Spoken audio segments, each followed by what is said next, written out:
आज हमारा बायो का पहला चैप्टर है लाइफ प्रोसेस, जो कि हम पढ़ने जा रहे हैं। आज सारे आपको नोट्स अवेलेबल कराए जाएंगे इस वीडियो में। कुछ एक टॉपिक है जो हम आपको कंप्लीट कराने जा रहे हैं लाइफ प्रोसेस का।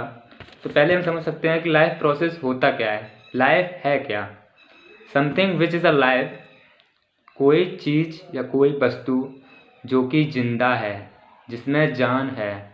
All the animals and plants are alive, सारे एनिमल्स और प्लांट्स जिंदा हैं, लिविंग ऑर्गेनिज्म हैं। लिविंग ऑर्गेनिज्म का मतलब होता है कोई ऑर्गेनिज्म जिसमें जान हो। हम कैसे डिसाइड कर सकते हैं कि कोई जिंदा है? हम सिर्फ और सिर्फ कुछ फैक्टर्स के थ्रू डिसाइड कर सकते हैं कोई चीज़ जिंदा है। जैसे कि अगर कोई चीज़ जिंदा है तो वो एक जगह से दूसरी जगह अपना मूवमेंट कर सकती है। जैसे ह्यूमन होता है कि अगर किसी को कहीं जाना है तो वो मूवमेंट करता है, one place to another place जाता है।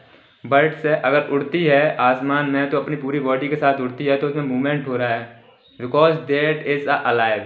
फ्रॉग है जो कि पॉन्ड्स में कूद रहा है, जंप कर रहा है, तो उसमें ज़िंदगी है।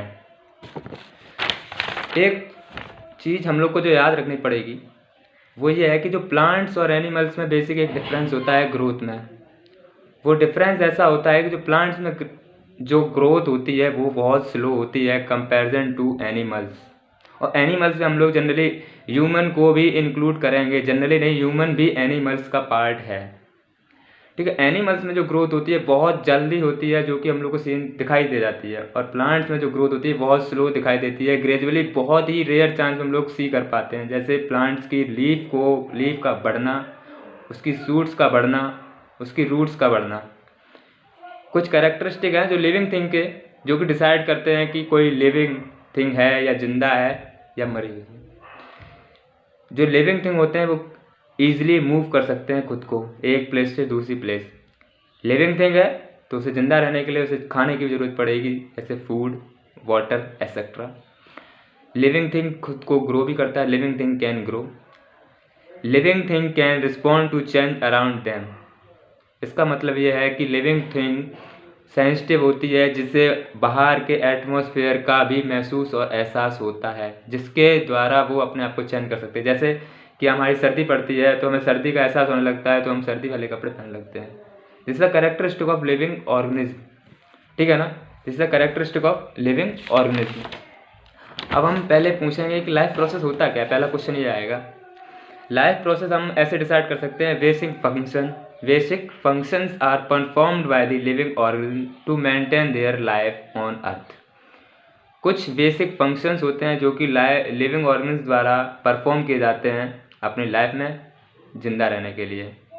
जैसे बेसिक फंक्शंस क्या क्या हो जाएंगे, न्यूट्रिशंस एंड रेस्पिरेशंस। न्यूट्रिशंस का मतलब हम कह सकते हैं कि हम जो खाते हैं, हमको जो एनर्जी मिलती है उसे न्यूट्रिशंस कहते हैं। वो भी एनर्जी और न्यूट्रिएंट्स हमको फूड से मिलते हैं, समझाएंगे आगे टॉपिक पर्टिकुलरली। अब रेस्पिरेशन हुआ, रेस्पिरेशन भी हम लोग फूड खाते हैं तो उसमें से ऑक्सीडाइज होता है फूड, उसके वजह से जो हम लोग को ऑक्सीजन मिलती है, रेस्पिरेशन कर लेते हैं, इनहेलेशन और एक्सहेलेशन करते हैं, उसे रेस्पिरेशन का इंक्लूड करते हैं। Transport and excretion, control and coordination, growth, movement, reproduction. अब हम एक एक वन बाई वन सारे बेसिक फंक्शंस को डिस्क्राइब करते हैं। पहला है न्यूट्रिशंस। न्यूट्रिशंस हम लोग फूड लेते हैं उससे मिलता है। जो फूड हम अपनी बॉडी में लेते हैं, इनटेक करते हैं, जो कि इस बड़े पार्टिकल से टूट के छोटे पार्टिकल्स में कन्वर्ट होता है और वो हमारी बॉडी द्वारा एब्जॉर्ब किया जाता है। ठीक है ना। फिर है रेस्पिरेशन। जो फूड हम इनटेक करते हैं अपनी बॉडी में, उसमें से जो एनर्जी रिलीज होती है एब्जॉर्ब होने के बाद, उसे हम लोग रेस्पिरेशन कहते हैं।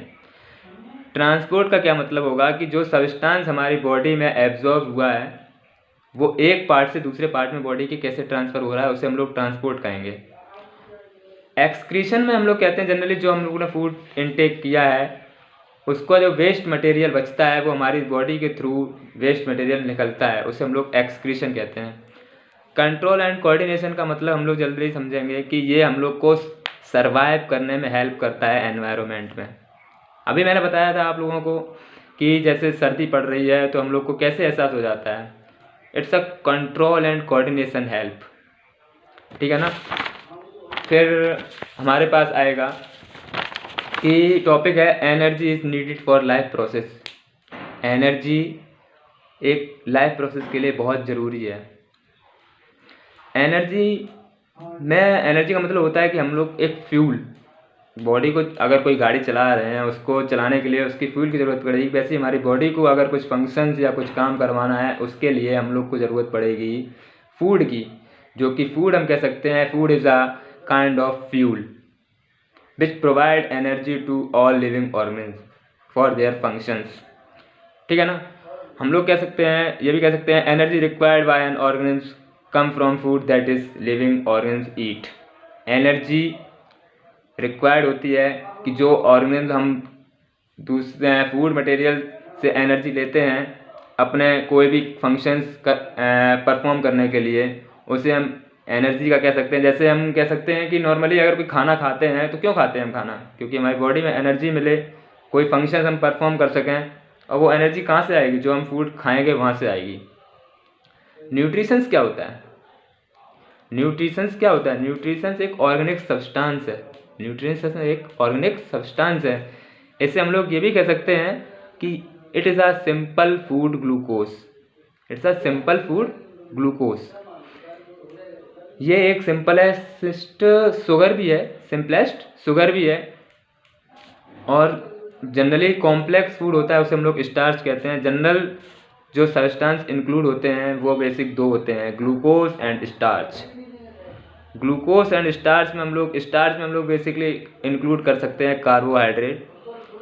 कार्बोहाइड्रेट खाने से, कार्बोहाइड्रेट एक न्यूट्रिएंट्स है जो कि हर फूड में मिलता है। जैसे हम लोग चावल, राइस, कुछ भी, राइस, रोटी, दाल, कुछ भी खाते हैं उसमें से कार्बोहाइड्रेट्स कुछ परसेंट में, आप लोगों ने कुरकुरे का पैकेट देखा होगा, बिस्किट वगैरह खाते हैं, उस पर नीचे पीछे एक आपको इंग्रेडिएंट लिखा होता है, उसमें दिखाई देता है आपको कि इतना परसेंट, 0.5% आपका कार्बोहाइड्रेट मिक्स है, 0.5% फैट इंक्लूड है। वैसे क्यों होता है? ये न्यूट्रिएंट्स होता है जो कि हमारी बॉडी को एनर्जी देता है, विच गेटिंग प्रोवाइड एनर्जी। ठीक है। और fat and protein is also a kind of fuel which provide the energy of our body. हमारी ग्रोथ के लिए बहुत एसेंशियल है फूड, जो कि इन्वॉल्व अपने अंदर इंक्लूड करता है fat, proteins, carbohydrates, vitamins etcetera. The process of taking in food and utilization is called nutrition. वो प्रोसेस जो हम लोग फूड को टेक करते हैं और उसे यूटिलाइज करते हैं, उसमें जो एनर्जी मिलती है उसे हम लोग न्यूट्रिएंट्स कहते हैं। न्यूट्रिएंट्स बहुत ही ज़रूरी है हमारी बेसिक फंक्शंस को रेगुलेट करने के लिए। इसलिए protein, nutrients, carbohydrates all are comes into a nutrients. They are a basic important energy required for their body to perform the functions. हम कह सकते हैं अब mode of nutrition. Mode of nutrition का मतलब होता है कि mode of nutrition mean to method of preparing food obtaining by living organism. ठीक है। ये दो तरीके के होते हैं mode of nutrition, autotrophs and heterotrophs. हम ऑटोट्रॉप्स और हेटेरोट्रॉप्स बड़ा इजीली समझ सकते हैं। ऑटोट्रॉप्स का मतलब होता है ऑटो, सेल्फ, खुद से फूड बनाना, और हेट्रो मतलब होता है हेट्रो मीन्स दूसरे पे डिपेंड हो। हेट्रो का मतलब दूसरे पे डिपेंड हो। ऑटोट्रॉप्स मोड ऑफ न्यूट्रिशन हम देखते हैं यहाँ पे। ऑटोट्रॉप्स में हम लोग सिंपलेस्ट कह सकते हैं, ऑटोट्रॉप्स खुद से कौन फूड बना सकता है? प्लांट्स अपना फूड खुद बनाते हैं by the help of sunlight and chlorophyll. So these are called the autotrophs. ठीक है। जैसे प्लांट्स को फूड बनाने के लिए carbon dioxide, water, sunlight, chlorophyll etcetera इनकी ज़रूरत पड़ती है फूड बनाने की। इनको किसी की ज़रूरत नहीं पड़ती है कि इनको कोई डिपेंड नहीं है ये किसी के ऊपर कि इनको कोई फूड देगा आके तब ये खाएंगे। ये खुद सेल्फ ऑटो हैं, इसीलिए इनको लोग कहा जाता है ऑटोट्रॉप्स, जो खुद का फूड स्वयं बनाते हैं। एंड हेटेरोट्रॉप्स का इसका उल्टा होता है, they are depend on the other organism. They can not make their own food, they are depend on the other organism. जैसे लॉयन है, वो अपना फूड खुद नहीं बना सकता है, वो डियर के ऊपर डिपेंड होता है, डियर ग्रास के ऊपर डिपेंड होता है। ऐसे ही सब एक दूसरे को डिपेंड है, इसलिए हम लोग कहते हैं heterotrophs. Human being is also a heterotroph. Heterotrophs के टाइप्स हैं saprophytic, parasitic, holozoic nutritions. Saprophytic में हम लोग कह सकते हैं saprophytic nutritions which organism obtain its food decaying organic substance. इससे हम समझे ये सकते हैं जैसे हमने कोई चीज़ को अगर रख दिया है ज़्यादा दिन तक, उसमें देखा होगा आपने माइक्रो ऑर्गेनिज्म पैदा हो जाते हैं। माइक्रो ऑर्गेनिज्म बिल्कुल छोटे छोटे पैदा हो जाते हैं जो कि सड़े फूड से अपना फूड खाना भोजन लेते हैं, उसको हम लोग कहते हैं सेप्रोफिटिक। दे आर इनटेक और make their food from this dead living organism. ठीक है ना। जैसे इसका एग्जांपल हम ले सकते हैं कि फंजाई, मशरूम वगैरह से जो कि एनर्जी इनटेक करते हैं, सेप्रोफिटिक। ठीक है। और फिर आएगा पैरासिटिक न्यूट्रिशंस। पैरासिटिक न्यूट्रिशंस होता है कि कोई लिविंग ऑर्गेनिज्म अपना फूड दूसरे लिविंग ऑर्गेनिज्म से लेता है without killing the animals which are take food from the other living organism without killing. जैसे मच्छर होता है, वो लिविंग होता है, हम लोग ह्यूमन बीइंग का खून पीता है, तो वो हम लोग को बिना मारे ही खून ले लेता है, अपना फूड ले लेता है, उसे हम लोग कहते हैं पैरासिटिक। होलोजिक क्या न्यूट्रिशन होता है? होलोजिक न्यूट्रिशन एनिमल्स में होता है। एनिमल्स में होलोजिक का मतलब होता है कि होलो का मतलब होता है एकदम पाइप लाइक स्ट्रक्चर होलो होता है, जो कि इंक्लूड, इसमें कुछ प्रोसेस इंक्लूड होती हैं जैसे कि डाइजेशन, इंजेशन, एब्जॉर्प्शन, इंजेशन, एक्सक्रीशंस। इसमें फूड हम लेते हैं, हमारे फूड पाइप के थ्रू फूड जाता है अंदर, हमारे लीवर से कुछ जूस आता है, स्टमक से कुछ जूस आता है, फिर वो लार्ज इंटेस्टाइन में जाता है, वहाँ पे एब्जॉर्ब होता है, फिर स्मॉल इंटेस्टाइन में जाता है, वहाँ पे एब्जॉर्ब होता है, फिर जाके न्यूट्रिशन जो होते हैं उसके अलग हो जाते हैं हमारी बॉडी में, जो ट्रांसफ़र हो जाते हैं एक पार्ट से दूसरे पार्ट में, फिर जाके वो लास्ट में जो वेस्ट प्रोडक्ट बनता है, बचता है, वो एक्सक्रीट हो जाता है।